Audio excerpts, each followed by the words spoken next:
You ask Tiger to solve. This deals with linear equations with one unknown. The final result is x equals -7. Let's solve it step by step. Simplify the expression. Group like terms. Simplify the arithmetic.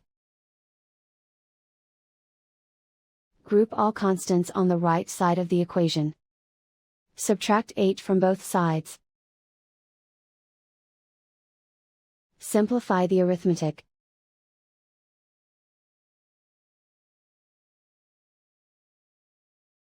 Isolate the x.